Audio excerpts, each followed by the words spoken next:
What is the best new manga that has been going on for the last few years? I covered one of my picks in a previous video, The Nido Exorcist, a wildly unique series in terms of presentation, but still captivating as hell with the dialogue and the characters. But after some of the recent events of this manga, I'd have to say that it is my pick for not just the best ongoing new manga right now, but what has already become one of my favorite manga ever, Choujin X. Created by the legendary Sui Ishida, Choujin X caught a good amount of attention early on, but despite the story getting better and better, it felt like many didn't keep up with it. Then I remembered that the reason might have been the fact that Choujin X has its own schedule. It isn't weekly or monthly, it's whenever Ishida decides. And after doing some more and more research on what mangaka go through, it's a wonderful precedent that should be set, especially if a mangaka is successful already.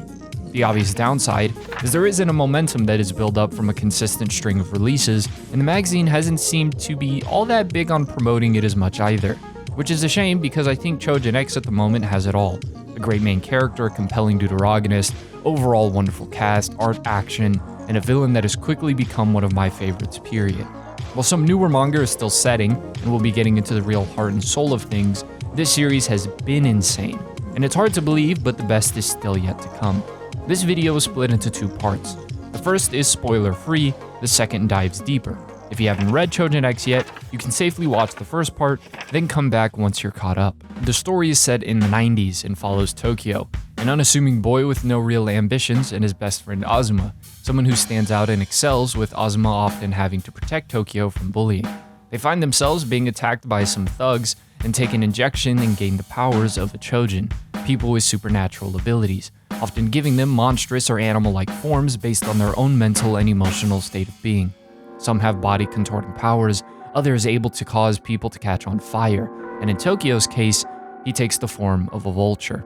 While Azuma remains a normal person with no powers, completely shifting their dynamic and creating a rift that from the start seems to be doomed to go down an ugly path. With his new powers, Tokyo has to join an organization that specializes in teaching people how to use their powers and get their license in order to help and protect people from wild Choujin, and more importantly, an organization that plans to bring on havoc onto the world and wishes to acquire the one who will bring about the destruction of all, Choujin X. While not as fast-paced as something like Nido Exorcist, this series does a great job of developing Tokyo's character, and while I do have some slight complaints, possibly, that I will address in the second half of the video, overall the way Ishida is able to tackle his struggle with identity and maturing in that way is spectacular, especially once it's contrasted with Azuma, since both are characters with qualities that are easy to resonate with and a deeply personal issue that ignites whenever the two are in the same scene. It allows for Ishida to be able to focus and build up other characters that are integral to the plot without having to worry about the main dynamic turning stale, but more again on some of the pros and cons of that later. One of the pros I can talk about now being the cast that we get to be familiar with.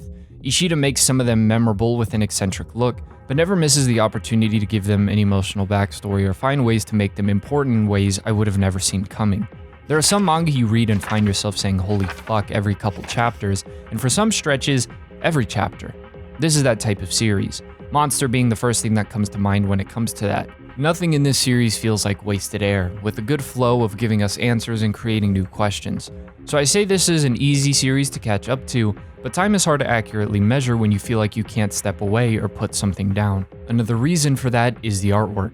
When I think of manga artists with a satisfying style, there are a few that come to mind. Murata, Okubo, Kubo, Horikoshi, and of course Ishida. You just look at the stuff they draw and it just feels right. While I was catching up, my friend asked me to send him some of the pages that really stood out art-wise, and I had to stop because at that point I was going to be sending over entire chapters. In particular, chapter 34, which might be one of the best chapters I've read in all of manga. The context of the story for sure plays a huge part, but the art by itself in this chapter felt like Ishida took something personal and got to work. The designs of the characters are striking, and the mix of this being an action horror series allows for disturbing and creative imagery, but also having dynamic shots and a flow that sometimes isn't afforded to purely horror manga that maintain a more honest cinematic approach. Ishida has also always been very good at changing the feeling of his style to best suit the emotion of a certain scene, something he showed off back in Tokyo Ghoul, although some of those pages out of context have become rather funny. Still, the art in that, and especially in Re, already stamped Ishida as one of the best. But he had still evolved more, and has been taking full advantage of the opportunity to work on a series at his own desired pace. If you want to see something cool, you got it. Want some top-notch horror? You got it. Awesome action? Yep. Panels that are so insanely creative you feel like never picking up a pen and spending a solid half hour of fantasizing about being immortal to reach that level? Plenty. There is one scene in particular where Ishida decides not to use dialogue and just let the expressions of the characters perfectly communicate sentiments and change over time. Not that he's the only one to ever do this, but I'm a big fan of it when it happens, especially after reading a lot of series where it feels like it would have been so much better if the character just didn't speak at that moment. Also worth noting, I adore the volume covers, especially the ones with Batista. Okay, I can't do it anymore. Leave. Go watch this video if you want to know some of my other favorite new manga, but read Choujin X and come back once you do. Now for those of you that are caught up, what? Okay, where do I start? I suppose going back to Tokyo would be a good place. Seeing his character shift, especially after the time skip, was really fascinating. On one hand, when he spoke about the missions and things he went through to Ellie, part of me really wished we had actually seen that unfold in real time. But after some more thought, I believe Ishida is being intentional with what he leaves out in order to keep the story compact without risking us losing interest in some of the other characters, in particular, the main dynamic being Tokyo and Azuma eventually down the line, right? I think that's where the story is going to really end, is between those two. I remember feeling that way about the organization though, attempting to invade the enemy base and it just skipping to, and they got their ass handed to them, lol. I cackled a little bit in shock, but I was just speechless since I was used to other series doing battle arcs, which is cool, but Ishida might have desired to do it that way to really sell how dangerous the enemy is. It also allows Ishida some flexibility since he's able to peel back a layer of whatever Tokyo actually trained in whenever it's needed for a chapter instead of writing himself into a predictable path. So there is a lot of benefits, but I do think pacing is the real reason behind leaving some of those cool moments out, as well as creating that feeling of distance that Azuma and Ellie might be feeling. We as the readers find ourselves in the same shoes as those two, knowing that Tokyo has clearly gone through some shit, but not being present to grow attached with him through the tough times. That this is not the same Tokyo we knew it all before the time skip, that had no real ambitions and often held back, but is now embracing the responsibility that comes with his powers. Already he has grown a lot from the start, but it's how he handles whatever happens with Azuma next that will take it to the next level. Especially now that it seems Ellie is going to play a pivotal role in whatever brings about the ultimate battle, or in what resolves the conflict between the two, since Azuma has feelings for Ellie. Speaking of Azuma, I was already hooked on his character, and from the start, it felt like an inevitable crash was going to happen. Fellas, don't you hate it when your homie no longer needs you to protect him, and so you're scared that he won't be by your side anymore, and that all along he was holding back to make you look good? When in reality, that homie just didn't want to be dead weight anymore and constantly have to lean on you. Ah yes, miscommunication. Classic. Ishida being very intentional with making sure the two are intertwined in as many ways as possible really makes the conflict feel personal and natural. Azuma's death, quote-unquote, brings out more from Tokyo, and Azuma's fear of losing Tokyo manifests itself in his powers. But the biggest twist is Azuma having no recollection of his family, and the reason for that being that he isn't human. Two things with this needs to be taken into consideration. Either one, there's some insane origin story we will be getting more about later on. We get a bit of it in the Revelation, but whether or not we get really more on it is left to be seen. Or two, Azuma is losing his damn mind. Now there is also a third option that both are true, there's a mix of both going on here. But the lack of control and composure seems to be a trait of his. I don't think it would be a stretch to think that chaosification has an impact on the mind as severely as it does on the body.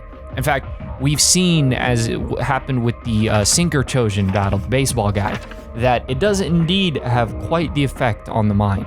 What I love is that this strong personal dynamic, it goes back not just with Azuma and Tokyo, but Zora and Tsukiko, the heads of opposing organizations. Zora, the prophet of calamity, someone who looks into the future and treats every vision almost like it's carved in stone. She embodies the danger of foresight when it becomes doctrine dogma. You can't move away from it whatsoever. Tsukiko inherits the same ability, but she treats things a little differently. Her visions are sharper, more precise, but instead of just sprinting into it, like it's already decided and you can't do anything, there is a little more consideration on her end, which is why the people are able to work with her as they're capable of. She does try to question and doubt things, which is what ultimately separates her and Zora, but it is just what it is when you have characters that can look into the future. Zora representing, I think, being cursed with the ability to see into the future. Tsukiko representing the ability to actually live and try to break away from it, although there are moments where that's not really the case. I do think, however, you see this structure of twos with Tokyo and Azuma. Azuma, like Zora, feels sort of pulled to one outcome, especially after recent revelations. He could easily fall into doing things because that's what he was made for. I could totally see that being the identity crisis with Azuma. But I did notice this pattern of Ishida having mirror opposites shaping each other, as we see with Tsukiko and Zora, Azuma and Tokyo, but the cycle doesn't just stop with these pairs, it also stretches across another generation. So if Tokyo and Azuma are the present, then Sandek and his brother are their past reflection. A preview of what this dynamic could ultimately become when it's fully played out. Both men carry an incredible weight, but they choose opposite ways of dealing with it. Sandek stands out because of his rare example of a powerful Choujin who isn't really consumed by his abilities or burdened by it. He's disciplined, humble, and he understands restraint, where others lose themselves to ego or grief. Sandek manages to hold on to his humanity. That's what makes him feel heroic in a story where so many characters get twisted by the very things that make them strong. So he doesn't just stand out anymore from having the meanest jaw of all time. Still, what happens when you get the short end of the stick in every way? While Sandek has gone through his difficulties, imagine feeling like your life is always being controlled, and no matter what you do, you can't escape. This all leads into my favorite character in the entire series, and after the recent chapters, one of my favorite characters in manga, Batista. This is the portion of the video where I'm going to cockmunch like a professional. Batista's introduction as the one behind killing Simon's clan made him important, and I thought at first that was going to be the extent of his character.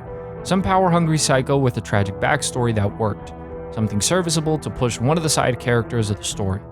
Cool. What I wasn't expecting was all of this. A character that you can't help but feel extremely sympathetic towards, and that with each appearance shifts the story in a major way and adds a new perspective to those under the future-seeing eyes of Zora and Tsukiko. Knowing the future or being told about the future is bad enough. I look at all the characters that go wrong because of that, since that alone can shatter any sense of autonomy and freedom. But even with complying to avoid the brothers needing to kill each other, it gets taken a step further, with Batista being told that he will lose his wife and child. Easiest way to make a villain an extremely sad character. Give him a dead wife. Look at Mr. Freeze. Really sent it over the top was Ishida's portrayal of despair with Batista, trying his hardest to stay out of the way to live his life, but to no avail. Deciding to take his own life, which also fails. Someone who didn't get to choose how they lived, and can't even choose how they die. Yeah, I think I'd be pretty devastated as well. The easiest comparison for me to make would be Obito from Naruto, a character who at this point is purposefully misunderstood by many. Still, upon changing the past and getting to live the life he wanted and be with the person he loves, it wasn't real. Deep down he knows that this isn't the same person, and it didn't bring him the fulfillment he wished for. Oh man, that chapter of Batista and his wife on their wedding day. Oh my god. Yeah, I cried. And Batista has quite a lot of great lines, but I do think it's this one that he is saying it to Ellie, but ultimately I think is going to apply to the central conflict between Azuma and Tokyo.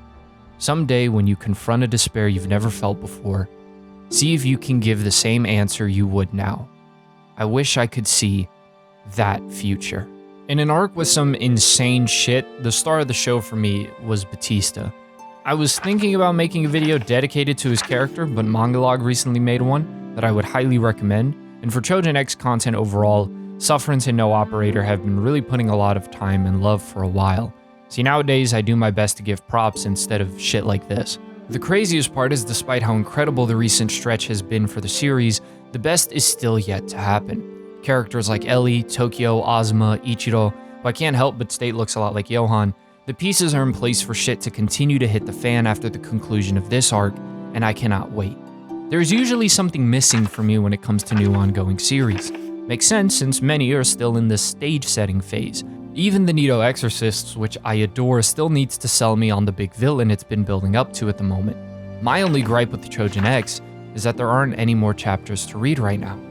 It's been a while since I've read Tokyo Ghoul and Tokyo Ghoul Re, but if someone said that they prefer Choujin X, I wouldn't blame them. It really feels like Ishida is refined and free, and especially that second thing has demonstrated itself in this wonderful manga.